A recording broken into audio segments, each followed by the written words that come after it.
Welcome back again to another installment of the Sportswear Podcast right here on Heat 100 Radio. Listen, this is what we do. This is how we do it. This is how we going down. So, we got it here. I'm typing here. I'm tripping. I'm doing what I'm doing. Getting myself together. Give me a second. So, again, welcome back, everybody. It's Jano Bab. Thank you for tuning in.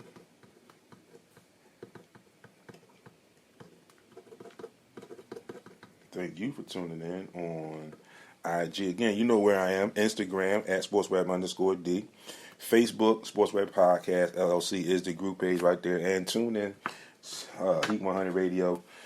Also, heat100radio.com. You can get me there. So, getting back to where we left off. We left off with the NFC Championship. We were talking on the 49er side of the ball. Hey, cousin, which cousin is that? Is that you, Tawanda?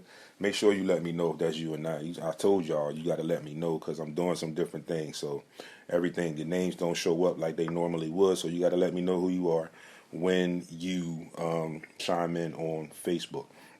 So one of the things I mentioned early was the fact that although with the success and the unfortunate loss yesterday, there will arguably be some changes on that 49ers side of the ball. They have some issues to deal with, and there'll possibly be some changes. And there could very arguably be maybe a coaching change on the Eagles side of the ball. So we left off with the 49ers, so let's go back there to the 49ers side of the ball. Like I mentioned in my opening and the news and updates, it is now that they've lost, so it's now open for D'Amico Ryans to interview with some other teams. But there's a line and there's an alleged rumor that he is next in line to be the next coach of the Houston Texans. There's a lot of ties there. His wife is from Houston. He was a Houston Texan. So it's a lot of ties there, and he'll definitely, more than likely, be gone from that situation. The same way it was with Robert Saleh when he went and took that Jets job. You do so much, and like I said, sometimes you get these situations where you have to take these jobs because you don't know if or when it will happen again. And other instances, it's just deserving. Okay? So that could be a change on the 49ers side of the ball. So then you would have to you would bring in arguably a new defensive coordinator, and some things would change. Okay? Even if it was somebody in-house, there are some things that would change because whoever that next coach is, if this happens with D'Amico Ryans, he goes and becomes a head coach. That next coach coming in will want to put their staple on it. They want to put their thumbprint on, like D'Amico Ryans put his thumbprint on this most recent defense. Second thing for the 49ers is, and this is going to be, I think, the toughest issue for them moving forward going into the offseason, the quarterback situation. You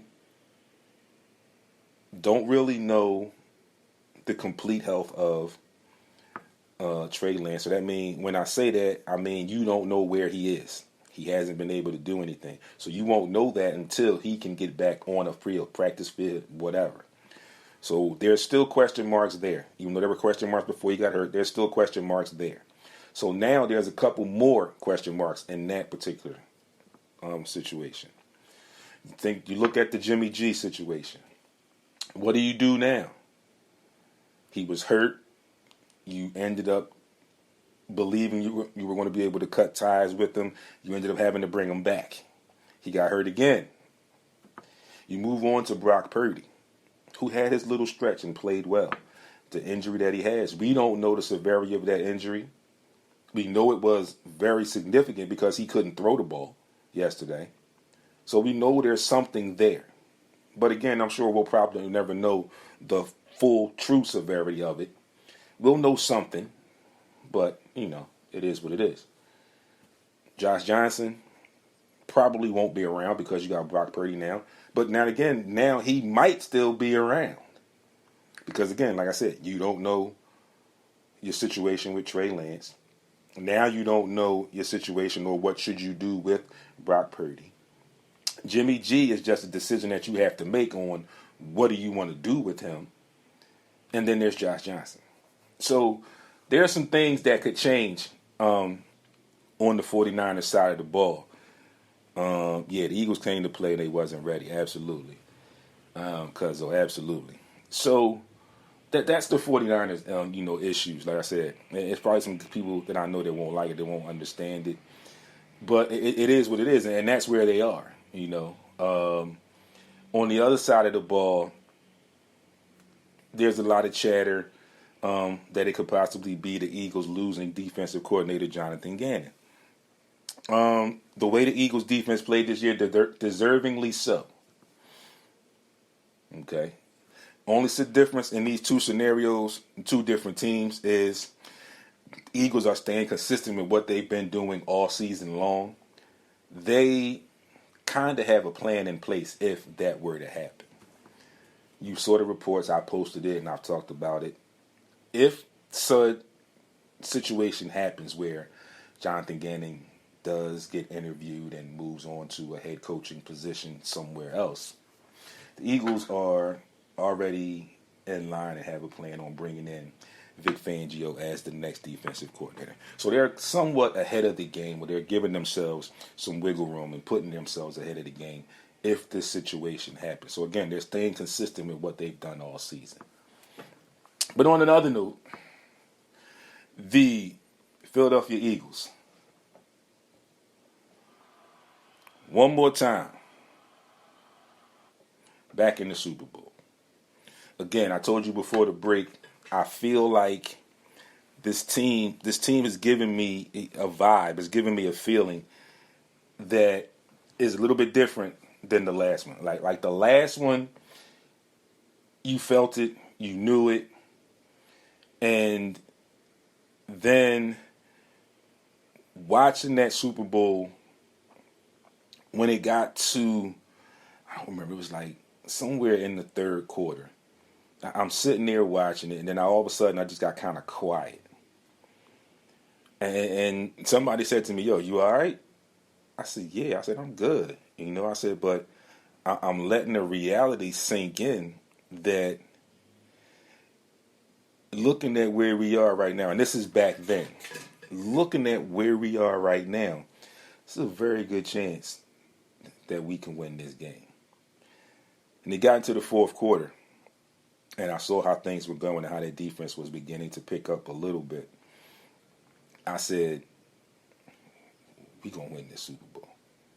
And then we ultimately won. And I'm not saying I called it. I'm just saying I was looking there and I just had a feeling. Again, this time around, very similar feeling, just a little bit more enhanced. Like I said, I feel like this offense is better. I feel like this defense is better. I feel like this coaching staff has fully understood and fully embraced the players and the talents that their players have, and have utilized that in their game plans to the best of their ability, and the players have rewarded them by going out and performing to the best of their abilities and ultimately making it back to the Super Bowl. So getting into some stats from yesterday. Jalen Hurts, as the quarterback, 15 to 25 for 121 yards, only a 4.5 average, one sack for no yards, really. So when you look at that stat, you could say he looked kind of pedestrian, but in essence, he didn't. 15 to 25 is not too bad. 121 yards, it's all right. I mean, and people might say that because of what they've seen all season from Jalen Hurts. But yesterday, it turns out that with that situation there, with those stats, he basically did what he needed to do to put us in position to win the game.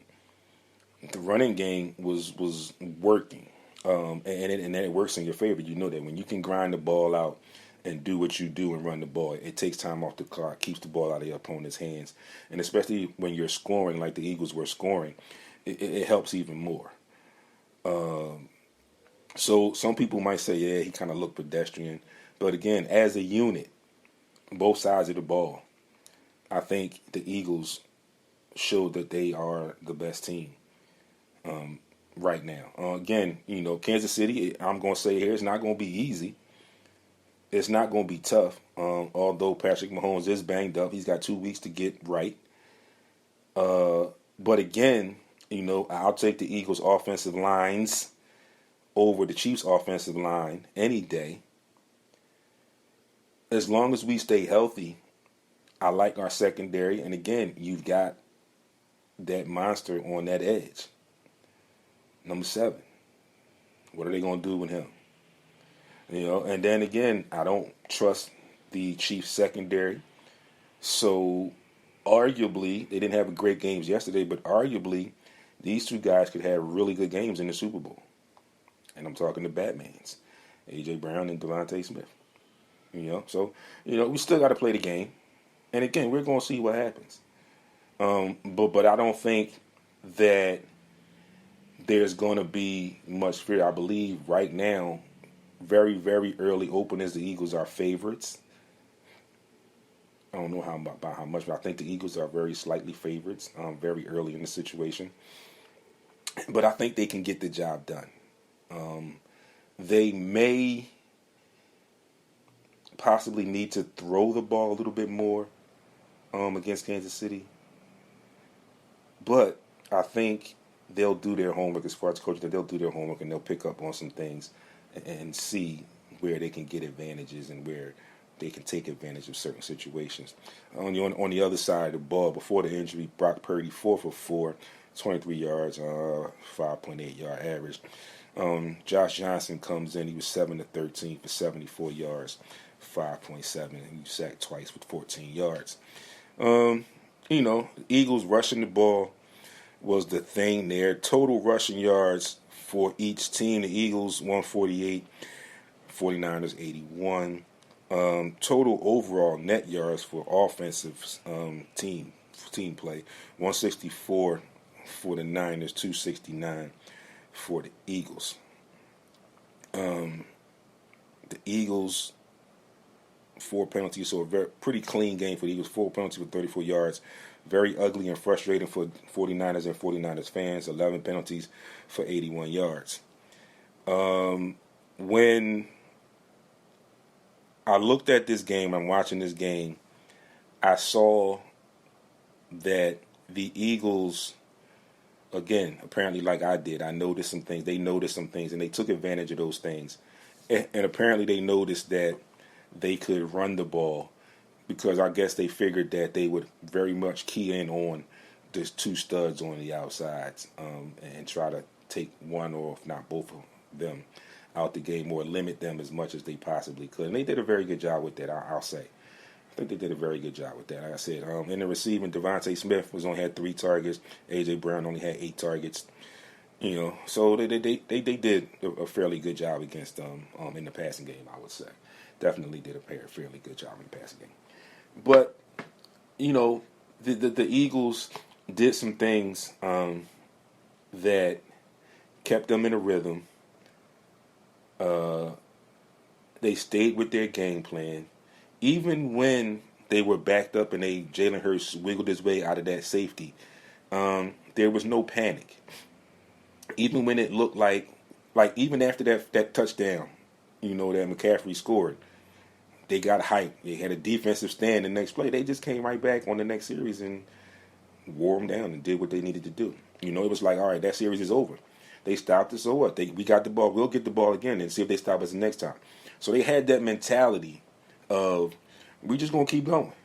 And I think that's working well for them. I think it's a great situation with that team. And like you said, with Jalen Hurts, his humbleness is resounding over this entire team. His whole MO is like, look, we ain't done nothing yet. Yeah, we won a game, but we got the NFC Championship, but this is not our ultimate goal. We got one more to get. So I think they'll be determined. I think they'll be focused, and I think they'll be ready to play. Again, the turnover situation yesterday, Eagles had no turnovers. They forced 3 turnovers yesterday. So, you know, it is what it is. I think the Eagles, and like I said, everybody's going to talk the Chiefs this, the Chiefs that. They've been there.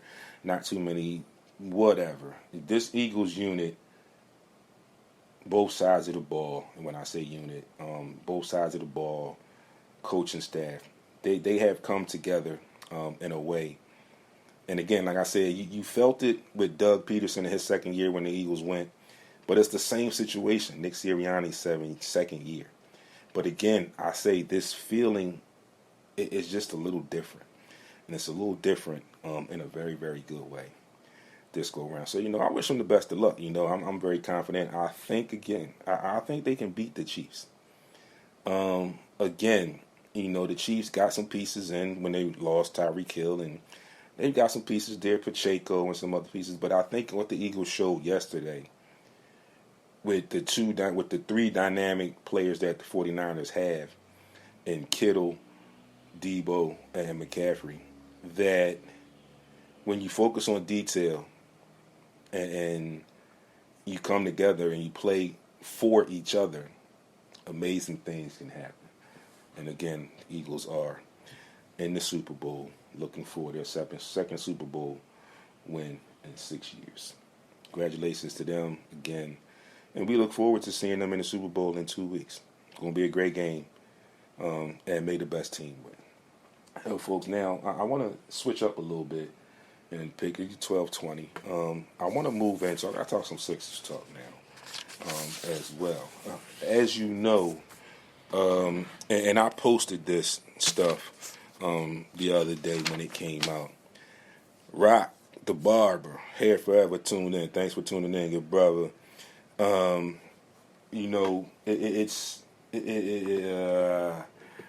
am I at? All-Star situation has been announced. The starters pool has been announced for the East and for the West. What up, Rock? What's going on, good brother? And for the West, you got LeBron James as the captain once again. The other 4 in that starters pool, Steph Curry, Zion Williamson, Nikola Jokic, and Luka Doncic. On the East side, you got Giannis as the captain. The other 4, Jason Tatum, Kevin Durant, Kyrie Irving, and Donovan Mitchell. All right. The All-Star snubs immediately that I felt like a couple of these guys should have been arguably in these starting lineups, in these starters pool. Jaylen Brown, Anthony Davis, John Morant, Joel Embiid, and Shai Gilgeous-Alexander. Now, you could very easily argue the others, 1, 2, 3 to 4 out of these 5 snubs. Okay, and you could say it's a little bias here. Yes, it might be, but you can take my bias out and look at what he's done. He's leading the league in scoring, and I'm referring to Joel Embiid. You saw what he did on Saturday against the reigning MVP. The differences that I see with those 2 players, and some of the things that were mentioned on a national stage, and some of the things, and shout out to my guy Mike Anderson the second, he mentioned on his social media, you got to be complete. Everybody talks about Joker, his triple doubles, his playing the offense through him, yada yada yada. Difference with Embiid is you're beginning to see that in Embiid. But now he has James Harden, so he's developing that. But the defensive side of the ball is where I feel like Joel Embiid is a little bit a step above Jokic. But nonetheless, that's a different story. But again, when you look at what Joel Embiid is doing, and you look at on the East who is in the starters pool, Giannis, the captain, okay, I give you that. Jason Tatum, no doubt. Kyrie Irving, most recently, I could say yes. Donovan Mitchell, I can argue yes because of what he's done, the impact he's had on that Cleveland Cavaliers team. The one name that I question is Kevin Durant. Just like I don't know if it was definitely last year or the year before that, he was the captain and he was hurt. This year again, he's voted in as the starter and he's hurt. So there's not even a definite that he's going to play in the All-Star game. I've heard some rumors that he was possibly supposed to try and come back maybe the week before the All-Star game, which is like next week, I think. But that's not definite. So you leave a guy like Embiid out, and it's crazy. I don't understand it. I think it's kind of like what Charles Barkley said. I think they let the fans have too much of an impact in the fan voting, because the fans, I think, are like 50% of the voting for the starters, which I think is a little bit much. Again, because like I said, you got guys like Kevin Durant that made it to the starters pool because of the voting that hasn't played in about a month. And Joel Embiid's been on a tear for about a month. So it's very, very hard to get a read on that and see how this is played out. And you wonder, like, what are these fans watching where they didn't vote Joel Embiid in as a starter? So, we'll see. I'm sure he'll definitely get in as a reserve, but he should, in my opinion, and probably a lot of other people's opinions, be in that starters pool as well. So the starters, All-Star Reserves will be announced this Thursday. I will be at the Drake Tavern this Thursday. We'll go through that while we're there. That will be part of our highlight for our own location. I'm giving you the All-Star Reserves for the 2022-2023 NBA All-Star Game. So we'll do that there. We'll be live with simulcast, so I'll give you the picks as they make a selection. And just a note, we know how they have the captains and they'll pick teams and yada yada yada. People, if you're looking for an NBA draft, don't look for that. What they're going to do this year is they're going to make a change, so it's going to be more like schoolyardish. They're going to pick, I think, an hour or two before the actual game. It's going to be live anyway, but they're going to pick it maybe an hour or two before the game, make it a little bit more exciting, if you will. So I think that's a great addition. I think that's going to be fun to watch. It's going to be fun to see. A Omega Co. Thanks for tuning in.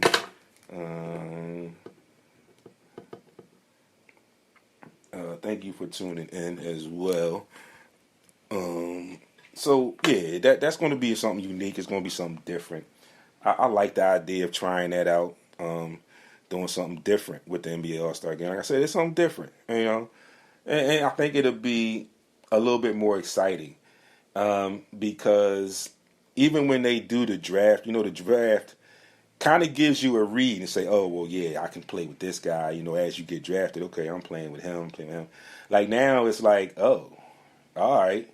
Like where most of you guys came from, like pickup games. It's like, all right, we going to walk to the courts or we going to walk to the gym and, all right, let's go him here, or, you take your foul or whatever. But now you won't be able to know who you're playing with until like an hour or two before the game, which I think will be a little bit more fun.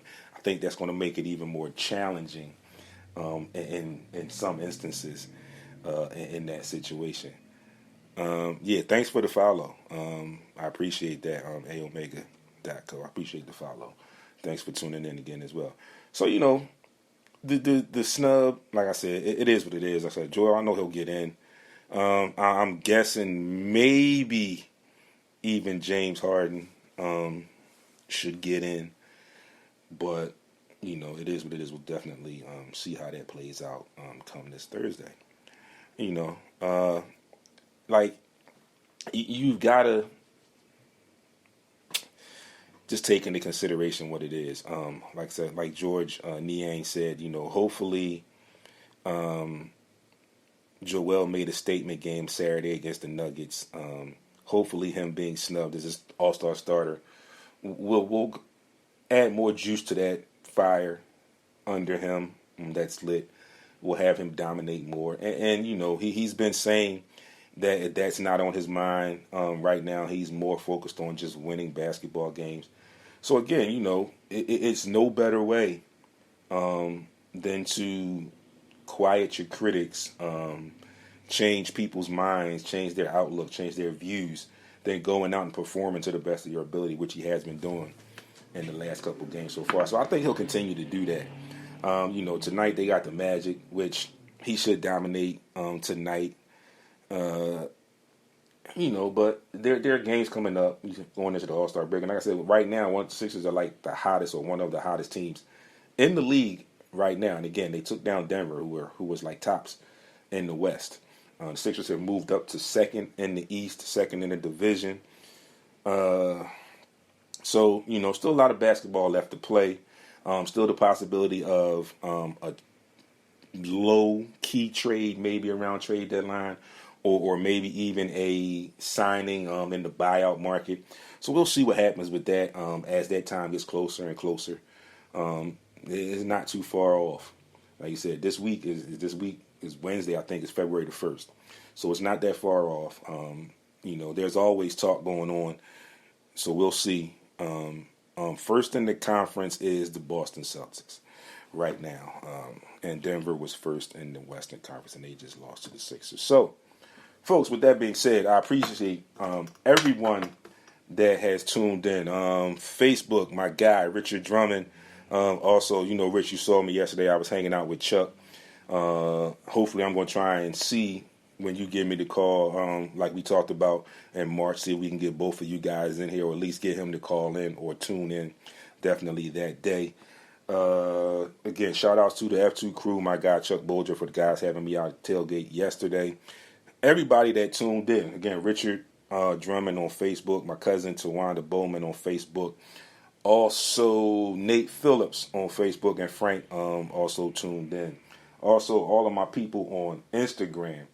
iMoney1581, Ginger R1, Karina7709, Brett Flanagan 1963, Yusef, my guy over at Somebody's Gotta Do It, Rock Hair Forever, my bro, Heat 100 member. Y'all need to get back in here, man, because I'm not liking coming in here on Mondays and being the only one in here, man. It's good. It'd be good to see y'all faces in here, Rock.